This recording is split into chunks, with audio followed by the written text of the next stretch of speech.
زندہ یا مردہ ہے، اس کی 3 نشانیاں۔ عبداللہ بن مسعود فرماتے ہیں کہ اطلب قلبک عند 3 مواطن،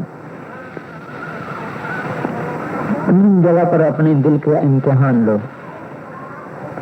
3 جگہ پر اپنے دل کا امتحان لو۔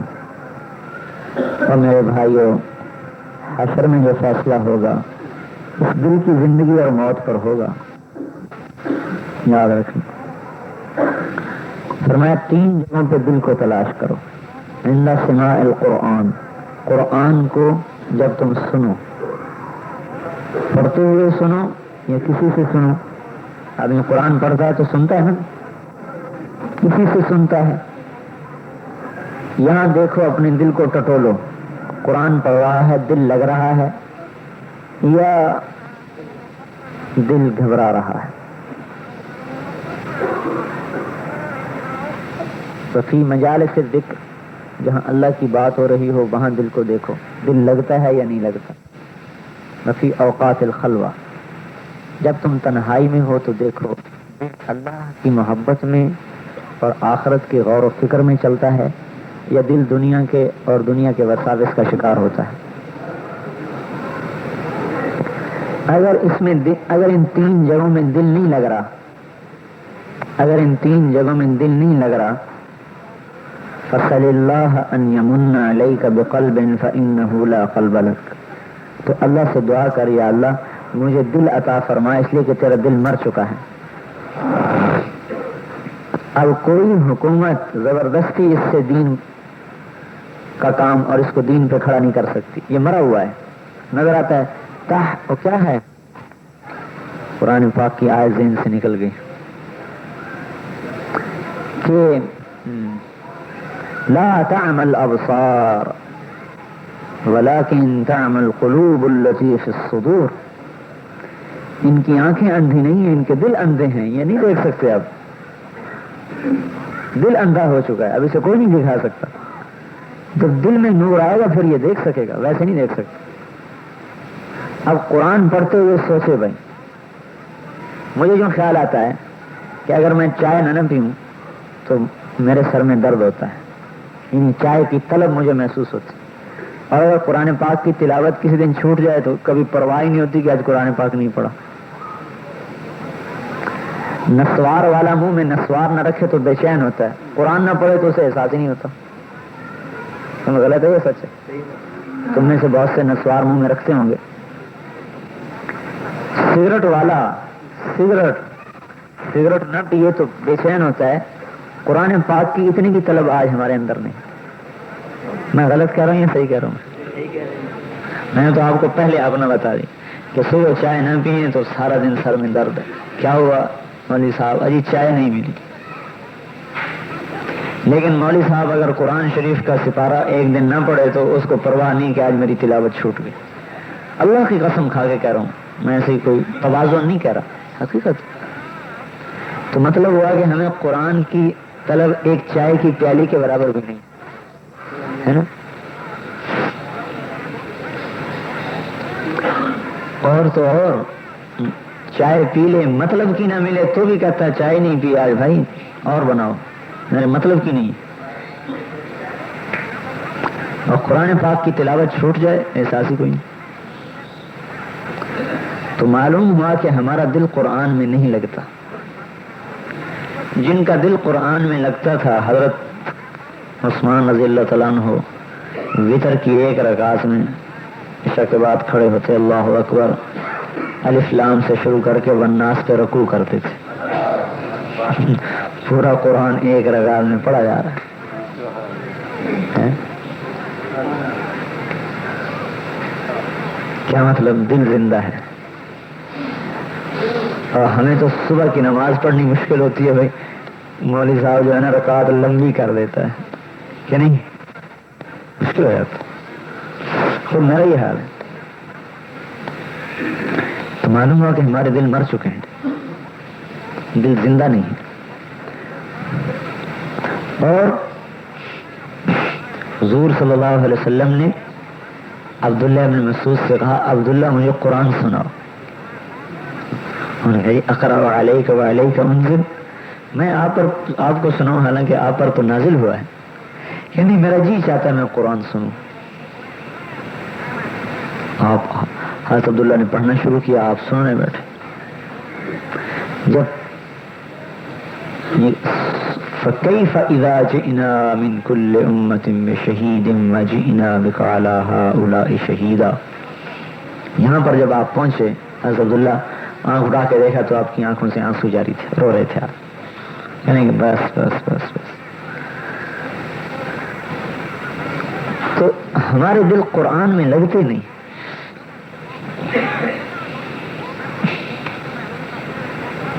معلوم ہوا کہ دل مر چکا ہے، اسے زندہ کرنے کی ضرورت ہے. کہ چائے کی پیالی جتنی بھی طلب نہیں رہی قرآن پڑھنے کی، حالانکہ یہ اللہ کی کتاب تھی. فی مجالس الذکر، جب اللہ تعالیٰ کی بات چل رہی ہو اور قرآن اور حدیث کی بات چل رہی ہو، اس وقت اس مجلس میں بیٹھ کر تیرا دل لگتا ہے یا گھبراتا ہے؟ اگر دل گھبراتا ہے اور ذرا سی مجلس لمبی ہوئی تو پریشان ہوتا ہے تو معلوم ہو کہ دل مرا ہوا ہے، زندہ نہیں ہے. ایک ہمارا ساتھی کہا تھا تو رات 12 بجے تک دکان کھلی رکھ، معلوم ہوا کہ دل دنیا کے لیے تو زندہ ہے، آخرت کے لیے مر چکا ہے. اب اس مردہ دل سے کچھ نہیں ہوگا. دکان پہ 12 گھنٹے بیٹھنا آسان، اور مسجد میں آ کے اللہ پاک کے نبی کی بات کو سننا 15 منٹ مشکل. کیوں؟ دل زندہ نہیں. حدیث کی کتاب ہم پڑھتے ہیں، تعلیم، بزرگ کہہ رہے ہیں آدھا گھنٹہ ہر مسجد میں کتاب پڑھو. ہر جگہ یہ شکایت آ رہی کہ یہ لوگ نہیں بیٹھتے، کیا کریں، آدھا گھنٹہ کیسے پڑھیں، لوگ ہی نہیں بیٹھتے. معلوم ہوا کہ دل مر چکا ہے. 12 گھنٹے دکان پہ بیٹھ سکتا ہے، آدھا گھنٹہ حضور کی بات نہیں سن سکتا. ہندی کی بات، کیونکہ جب حدیث پڑھی جا رہی ہو تو گویا کہ حضور تم میں بیٹھے بات کر رہے ہیں، گویا کہ حضور صلی اللہ علیہ وسلم تم میں بات کر رہے ہیں. لیکن ہمارے دل مر چکے ہیں، طلب ہی نہیں رہی. امام ابو حنیفہ، امام مالک رحمۃ اللہ علیہ ایک حدیث پر بات کرنے لگے. عشاء کی نماز پڑھی، سردیوں کی رات، نماز پڑھ کے مسجد سے باہر آئے، دروازے پہ کھڑے ہو گئے. امام مالک نے ایک حدیث پڑھی، امام ابو حنیفہ نے ساتھ پڑھی. اب حدیث پر تبادلہ خیالات شروع ہو گیا. دروازے پر کھڑے ہوئے، وہیں پر باتیں ہوتی رہی یہاں تک کہ صبح کی اذان ہو گئی. معلوم کیا معلوم ہے؟ دل زندہ ہے، دل زندہ ہے. ہم اپنی مسجدوں میں یہ 3 چولہے لگائے ہوئے، ہاں ان کی بات کر رہا ہوں. یہ تعلیم میں نہیں بیٹھتے کہ دل مر چکا ہے، دل زندہ نہیں ہے. ایک حدیث پڑھی، چل میرا بھائی چھٹی ہو گئے. ہمارا اپنا یہ حال ہے، تعلیم میں بیٹھنے نیند آنے لگ جاتی. دکان پہ نیند کیوں نہیں آتی؟ نیند آتی ہے تو دباتا ہے اسے، پیشاب کو دبا کے بیٹھ جاتا ہے، بھوک کو دبا کے بیٹھ جاتا ہے. تعلیم میں نیند آتی کہ دل میں زندگی نہیں ہے. میرے بھائی دل مر چکے ہیں.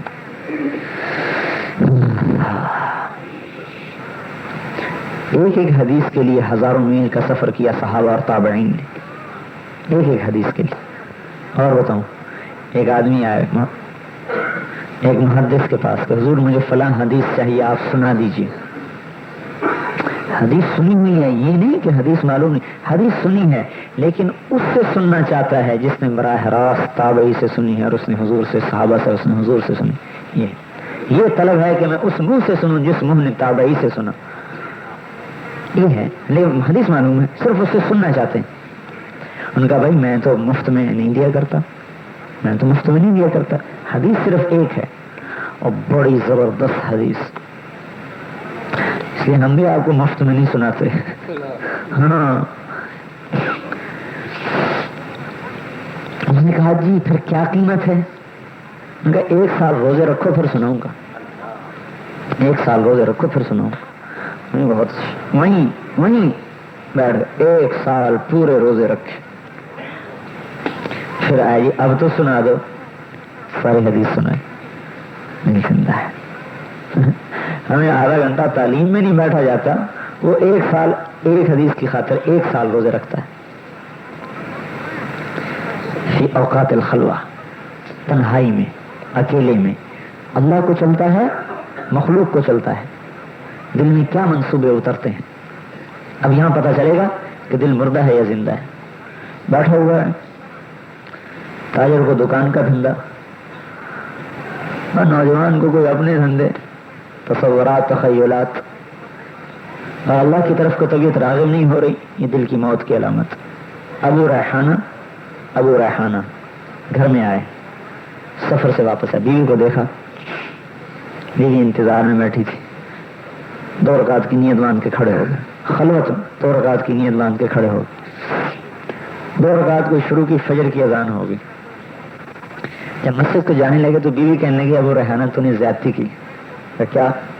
کہ میں ایک تو سفر میں گیا ہوا تھا، اللہ کے راستے میں دیر سے واپس آیا، پھر میں تیرے انتظار میں ساری رات جاگ کے گزار دی. میرا بھی کوئی حق تھا تیرے اوپر، وہاں بھی تھکتے رہے، یہاں بھی کھڑے ہو کے تھکتے رہے، مجھے بھی تھکایا. ہمارا من کا نصیب، ہمارا کوئی حق نہ تھا. کہنے کہ حق میں ادا کرتا اگر تو مجھے یاد رہتی. تم کا کمال ہے، میں تیرے پاس بیٹھی تجھے یاد کیسے نہیں آئی. کہنے کہ جب میں 2 رکعت کی نیت باندھ کے کھڑا ہوا تو میرے سامنے جنت اور دوزخ ایسی کھل کے آئی کہ بس میں تو اسی میں گھومتا رہا، مجھے سب کچھ بھول گیا.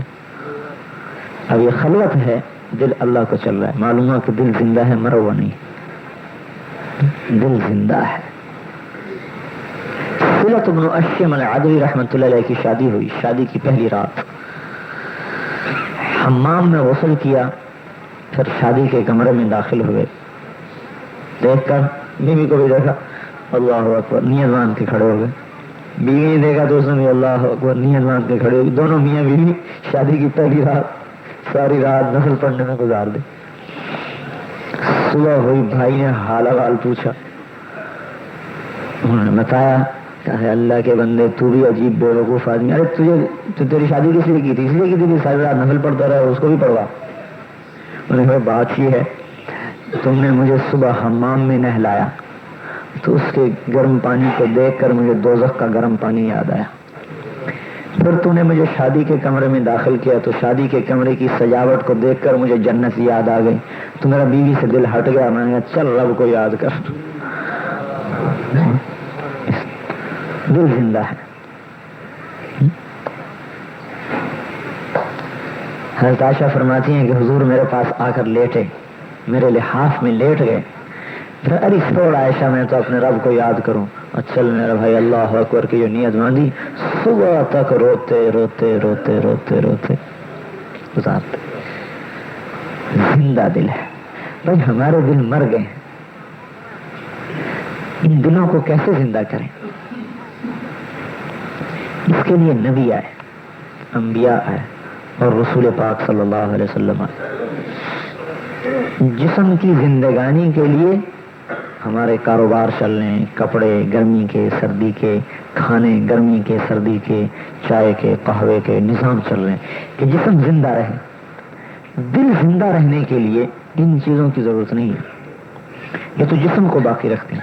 میری مراد دل کی زندگانی سے ایمانی زندگی، ورنہ دل تو میرا بھی زندہ ہے، آپ کا بھی زندہ دھک دھک کر رہا ہے، اور جب یہ ٹھنڈا ہوگا تو ہم بھی ٹھنڈے ہو جائیں گے. وہ الگ دل کا زندہ ہونا. ایک دل کا زندہ ہونا ہے ایمانی اعتبار سے کہ دل ایمانی زندگی گزار رہا ہے، یہ دل مر چکا ہے. یہ ہے وہ آج ہمارے مرے ہوئے ہیں. تو دلوں کو زندہ کرنے کے لیے حضور پاک صلی اللہ علیہ وسلم دعوت کی محنت لے کر آئے، اور 4 اعمال ہیں جب ان کو ہم کریں گے تو دل زندہ ہو جائیں گے. 4 کام ہیں: دعوت، تعلیم، ذکر اور عبادت. ان اعمال سے دل زندہ ہو جائے. اگر کوئی ایک چلہ ان اعمال کو کریں گے تو اس کے برابر زندگی اس میں آئے گی. 4 مہینے ان اعمال کو کریں گے تو اس کے برابر زندگی آئے گی. اور اگر مہینے میں 3 دن ان اعمال کو کریں گے تو اس کے برابر اس میں جان پڑے گی. اور اگر روزانہ ان 4 عملوں کو کریں گے تو روزانہ دل میں طاقت آتی جائے گی، طاقت آتی جائے گی، طاقت آتی جائے گی، ابھرتا جائے گا، نکھرتا جائے گا، چمکتا جائے گا، دمکتا جائے گا. اور پھر ایمان کا نور اس کے اندر سے نکل کر اللہ کی قسم کفر کی ظلمتوں کو توڑتا ہوا ساری کائنات کی ہدایت کا ذریعہ بن جائے. پھر آپ کے چلنے سے ہدایت پھیلے گی، آپ کو دیکھ کر لوگوں کو ہدایت آئے گی، آپ کی گفتگو سے لوگوں کو ہدایت ملے گی، آپ کے بیٹھنے سے لوگوں کو ہدایت ملے گی۔ ہاں، ہمارے نوجوان ہدایت کا ذریعہ بنیں گے، ہمارے بوڑھے ہدایت کا ذریعہ بنیں گے۔ یہ 4 کام ہم کرنے والے بن جائیں۔ اور یہ 4 کام بھائی ہم اب آج کل سال میں چلہ دیتے ہیں، مہینے میں 3 دن وہ کوئی دیتا ہے کوئی نہیں دیتا، سال میں چلہ کوئی دیتا ہے کوئی نہیں دیتا، تو اس سے وہ جو ایک ایمان کا نور ہے وہ ٹوٹتا رہتا ہے، اور دل میں زندگی کی رمق پیدا ہوتی پھر مر جاتی، پیدا ہوتی پھر مر جاتی۔ اگر ہم روزانہ اس کی محنت کریں، روزانہ دعوت، تعلیم، ذکر، عبادت روزانہ کریں گے تو ہمارا دل روزانہ زندہ ہوتا رہے گا۔ پھر جسم تو مر جائے گا اور دل کی دھڑکن بھی موت پر بند ہو جائے گی، لیکن دل نہیں مرے گا، دل زندہ ہے اور یہ اللہ کو چل رہا ہے۔ اب یہ زندہ دل ہے، یہ مرا ہی نہیں ہے۔ یہ اپنی قبروں میں بھی موج اڑا رہے ہیں، قبر کی مٹی انہیں کھا نہیں سکتی، قبر کی مٹی انہیں کھا نہیں سکتی۔ یہ زندہ لوگ ہیں، مرتے ہی ہائے ہائے۔ ایک سفر میں آپ جا رہے تھے، ایک صحابی کی اونٹنی نے ٹھوکر کھائی تو وہ اونٹنی سے گرے اور انتقال ہو گیا۔ آپ نے کہا اس کا پیٹ سے کپڑا ہٹاؤ، کپڑا ہٹایا تو اس کے پیٹ پہ پتھر بندھا ہوا تھا۔ آپ نے فرمایا جب یہ مرا ہے تو فوراً فرشتے جنت کے کھانے لے کر آ گئے، اس لیے مجھے خیال آیا کہ یہ بھوکا ہوگا، کپڑا ہٹایا تو پتھر بنا۔ اب یہ مرا نہیں، اب اس کی اگلی زندگی شروع ہو گئی۔ ایک صحابی کی لاش لائی گئی، آپ ہنسے، وہ بڑا بدصورت تھا، کالا رنگ تھا۔ آپ نے کہا آہا، اللہ نے اسے بڑا خوبصورت کر دیا ہے، لقد حسن اللہ وجہک۔ غریب بھی تھا، آپ نے کہا کثر مالک، اس کے مال کو بھی اللہ نے کثرت سے کر دیا۔ طیب رائحتک، اللہ نے اس کی خوشبو کو بھی عمدہ کر دیا۔ اور اگر میں دیکھ رہا ہوں 2 حوریں اس کے سینے میں داخل ہونے کے لیے لڑ رہی ہیں، ایک پہلے جانا چاہتی، دوسری اسے پہلے جانا چاہتی۔ اب یہ مر کے بھی زندہ ہے کیونکہ یہ زندہ دل والے تھے، ان کا ایمانی دل زندہ تھا۔ قبر ان کے لیے راحت کا پیغام ہے۔ علاء بن حضرمی کو دفن کیا گیا، بعد میں خیال آیا کہ بھائی یہاں ہم دفن کر رہے ہیں، یہ ریتلی جگہ ہے تو آ کے جانور لاش نکال کے کھا جائیں گے، لہذا بھائی یہاں سے لاش کو نکال لیا جائے۔ جب قبر کو دوبارہ کھودا گیا، ابھی دفن کیا ابھی کھود رہے ہیں، تو حضرت انس کی روایت فرماتے ہیں وَإِذَا الْقَبْرُ مَدَّ الْبَصَرِ نُورٌ يَتَلَأْلَأَ، ہم نے دیکھا کہ قبر تو جہاں تک ہماری نظر جاتی تھی وہاں تک کھل کر نور سے روشن ہو رہی تھی، اور اعلیٰ کی لاش کا پتہ ہی نہیں تھا کہاں چلی گئی، قبر میں لاش تھی کوئی نہیں، حالانکہ اپنے سامنے دفن کر رہے ہیں، اور وہیں دوبارہ سوچ کر کہ یہاں لاش کی بے حرمتی ہوگی، یہاں سے نکالو آگے کسی سخت زمین میں دفن کرو تاکہ کوئی جنگلی جانور، صحرائی جانور کھود نہ سکے۔ لیکن جب قبر کو کھودا لاش بھی غائب، اور جو چند گھنٹے لاش وہاں پڑی تھی اس کی برکات اللہ نے دکھائی کہ میں اپنے بندوں کو قبر میں ایسے رکھتا ہوں، قبر نور سے جگمگا روشن۔ تو یہ مرا نہیں کرتے، صرف پردہ کر جاتے ہیں دنیا سے۔ موت آتی ہے بے شک، لیکن ان کی موت ایک دوسری زندگی کو لے کر آتی، دوسری زندگی کو لے کر۔ تو ان 4 کاموں کو بھی روز کیا جائے۔ روز کرنے کی کیا شکل ہے؟ آپ اپنی دکانوں کے اوقات گھٹا دو بھائی، اللہ کے واسطے۔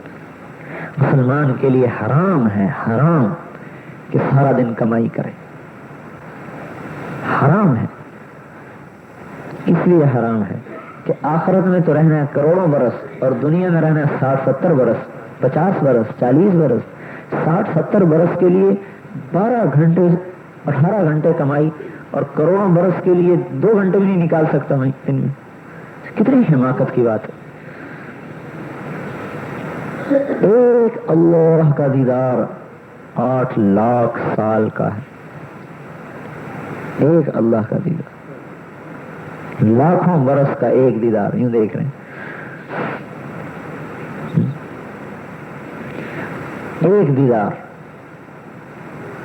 ایک ایک بیوی کے پہلو میں کئی کئی سو برس لیٹا ہوا ہے، پرواہ کوئی نہیں تو اس کے لیے کچھ بھی نہیں. مٹی کی عورت اور مٹی کے گھروں کے لیے جوانی لٹا دیتا ہے، کھپا دیتا ہے، بیمار ہو جاتا ہے، بڑھاپا میں بھی رل جاتا ہے، اور سونے چاندی کے محلات اور جنت کی زعفران کی بنی ہوئی بیویوں کے لیے کچھ بھی نہیں. کتنے ظلم کی بات. کیا شکل ہو، یہ چلے والے 3 چلے والے بھائی سارے بازار کی ترتیب کو توڑ دیں، اپنی دکانوں کو چھوڑ کے مسجدوں میں آ گئے. انہوں نے کہا بس اتنا کمانا تھا، کما لیا، اب ہم انشاءاللہ اپنی آخرت کے لیے محنت کریں. روزانہ اپنے اپنے علاقے میں، اپنی اپنی مسجدوں میں آپ کم از کم جو 2.5 گھنٹے کہتے ہیں تو کم از کم، ورنہ اس سے زیادہ 8 گھنٹے 6 گھنٹے 5 گھنٹے روزانہ آپ آخرت کی دعوت دیں، ان عملوں کو کریں. کچھ وقت دنیا کما لیں، کچھ وقت اپنی آخرت میں لگا لیں. ان عملوں کو کرتے ہوئے روزانہ انشاءاللہ ایمان ترقی کرتا رہے اور آپ آگے بڑھتے. اس لیے خصوصی طور پر ہماری جماعت کو بھیجا گیا کہ مسجد وار وہاں اپنے بھائیوں کی خدمت میں درخواست کی جائے کہ وہ اپنا کام شروع کریں،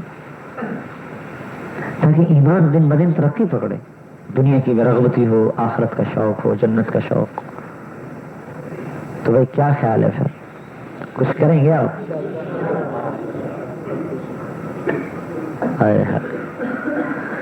اللہ کو بھی پیار آ جائے گا سر آپ کو مسجدوں میں بیٹھا دیکھ کر. لوگ بازار آباد کر رہے ہوں، آپ اللہ کے گھر آباد کر رہے ہوں، اللہ تعالیٰ کو پیار آئے. حدیث میں آتا ہے میں لوگوں کو برباد کرنے کا ارادہ کرتا ہوں لیکن مسجد کو آباد کرنے والوں کی وجہ سے ہٹا دیتا ہوں، اپنے عذاب کو ہٹا دیتا ہوں، آئے ہوئے عذاب ہٹ جاتے ہیں. اس لیے میرے بھائیوں اپنی جوانی کو قیمتی بناؤ، اپنے بڑھاپے کو قیمتی بناؤ. مسجد وار اب آپ حضرات روزانہ وقت، آج کل جو ترتیب چل رہی عصر سے لے کر عشاء سے لے کر جب تک بھی آپ بیٹھ سکتے ہیں، مغرب سے لے کر رات 12 بجے تک بیٹھیں آپ، اور لوگوں کو دعوت دیں، ایمان یقین کی بات سمجھائیں، جنت کی دعوت دیں، اور اس سطح پر اپنے کام کو لے آئیں کہ ہر ہفتے ہم نے اپنی اس مسجد سے 3 دن کی جماعت نکالی. اسی مسجد میں ہم سن 84 میں آئے، غالباً اتوار کا دن تھا. تو یہاں والوں سے ہم نے کہا بھائی ہم نے سروزہ کی ہمیں جماعت نکالنی. تو یہاں کے جو اس وقت کے ساتھی تھے انہوں نے کہا کہ جماعت تو ہماری سروزہ کی چلی گئی، اب کہاں سے نکلے گی؟ میں نے کہا آپ نیت کرو گے تو نکل جائے گی، نہیں نیت کرو گے تو نہیں نکلے. میں نے کہا نیت کس بات کی کریں، سارے پرانے ساتھی چلے گئے اور سروزہ 10-15 آدمی چلے گئے. میں نے کہا اس محلے میں کتنے گھر ہیں؟ انہوں نے کہا گھر تو بہت سارے ہیں، آبادی بھی 4-5 ہزار.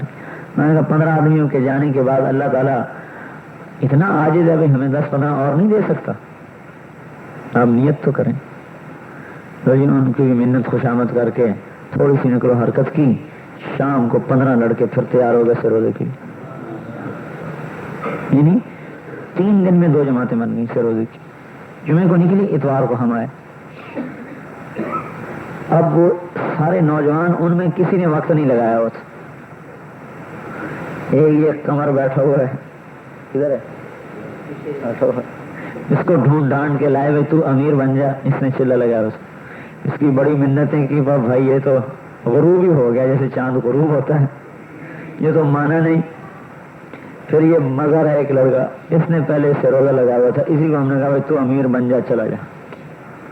یہ 15 لڑکے گئے ماشاءاللہ سے روزہ لگا کے آئے. تو ان میں سے یہ اور ایک اور 3 چلے کے لیے تھوڑے دن بعد مجھے رائمنڈ میں ملے کہ ہم 3 چلے کے لیے آ گئے.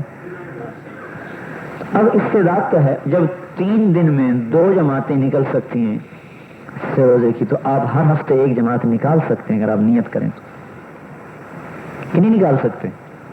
یہ کشمیری مسجد والے، غلام جنانی مسجد والے اور مختلف محلوں والے جتنے بھی آپ بیٹھے ہوئے ہیں، اگر آپ ہمت کر لیں کہ ہم نے ہر ہفتے اس سے روزے کی جماعتیں نکلتی رہیں اور ہر مہینے ہم نے 3 چلے کی جماعت نکالنی تو وہ بھی نکل جائے. ہمارا ایک ساتھی بتا رہا ہے کہ ہماری مسجد میں 6 مہینے سے کام چل رہا ہے روزانہ کا، تو ہر مہینے 3 چلے کی جماعت بن کے ریٹائرمنٹ جا رہی. آپ کے ہاں تو لوگ زیادہ محبت کرتے ہیں تبلیغ سے، اور ہر سال ہم نے 1 سال کی جماعت دی. ٹھیک ہے بھائی، کرو گے؟ پکی بات ہے. ہاں، کرنے میں بھائی چند باتوں کی رعایت بہت ضروری ہے. کیا ہے وہ؟ روز میں مذاکرہ کرتا ہوں.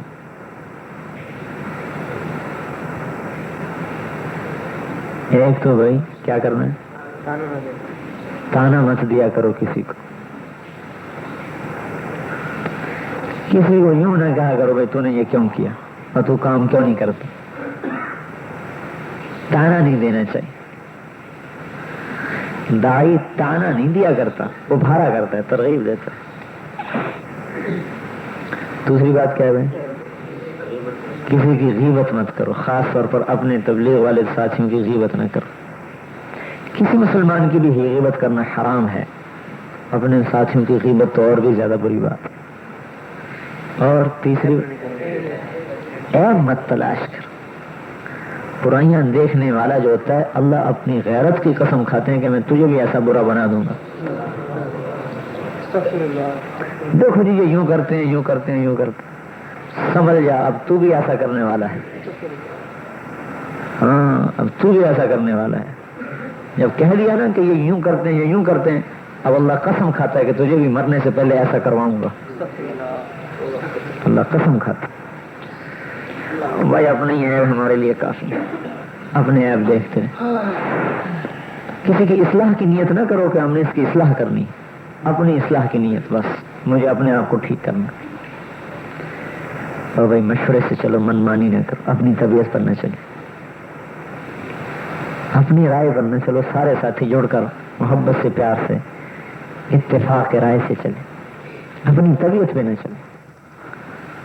تانا دینے سے دل پھٹتے ہیں، ٹوٹتے ہیں. امتیں ٹوٹ گئی، قبیلے ٹوٹ گئے صرف تانا دینے.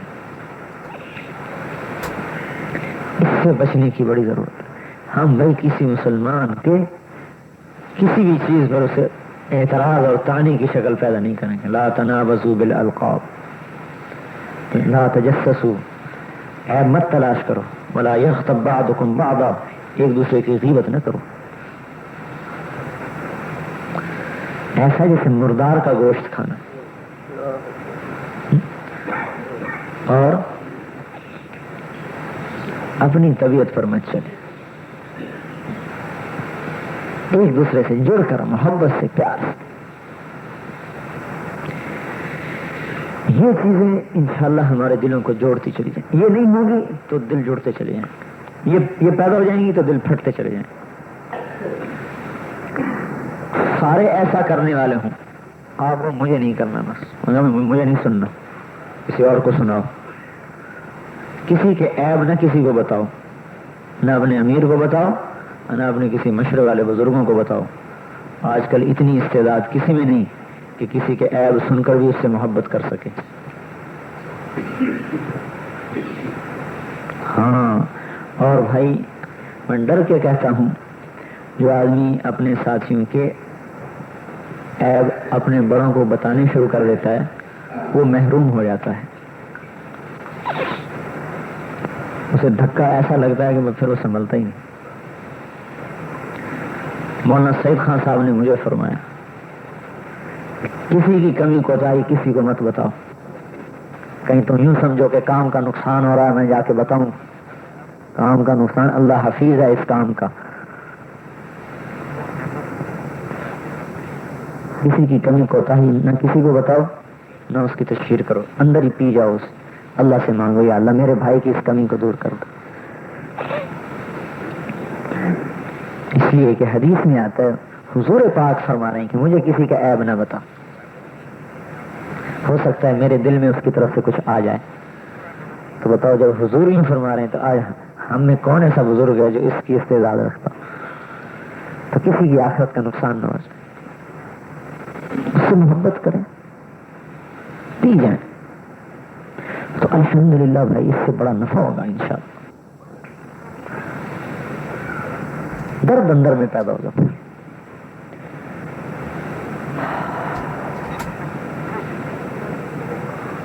اور بھائی محبت کو بڑھانے کے لیے 4 چیزوں کی پابندی کرو. ہاں سلام کرو، سلام بخیر نہ کہو بھائی. ٹول بخیر جو کہتے ہو نا، اس کا تو کہیں جنازہ نہیں